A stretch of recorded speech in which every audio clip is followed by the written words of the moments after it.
আমি সজীব। অনেক দিন হলো খালার বাড়ি যায় না, তাই ভাবলাম একটু ঘুরে আসি। যদিও খালার বাড়ি খুব একটা দূরে নয়, কিন্তু কাজের চাপে আর এদিকে আসা হয়নি।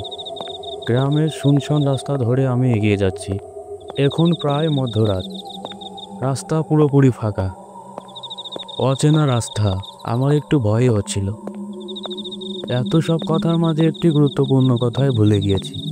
অনেক দিন পর খালার বাসায় যাচ্ছি, সাথে তো মিষ্টি নেওয়া হয়নি। দেখি সামনে কোথাও দোকান পেলে সেখান থেকে নেব।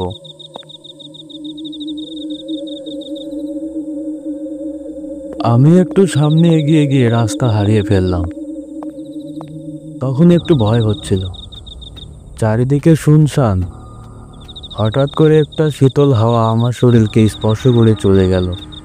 এরই মাঝে হঠাৎ করে আমার চোখের সামনে সেই দোকানদার চাচাকে দেখতে পেলাম। আমি ভাবতে লাগলাম কি করে এত তাড়াতাড়ি আমার সামনে চলে এলো।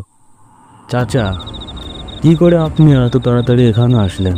তিনি আমার কথার কোনো উত্তর দিলেন না, কেমন জানি রহস্যময় দৃষ্টিতে আমার দিকে তাকিয়ে থাকলেন।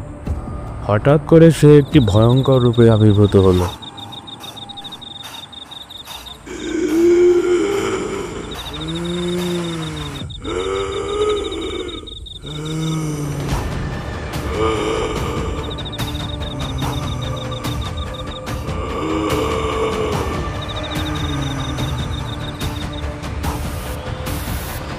আমার গায়ে রক্ত হিম হয়ে যাচ্ছে। এই মুহূর্তে আমার কি করা উচিত আমি কিছুই বুঝতে পারছি না। এক মুহূর্তের জন্য মনে হচ্ছে আমি হয়তো আর বাঁচতে পারবো না। যখন দেখলাম চাচা আমার দিকে ছুরি নিয়ে এগিয়ে আসছে,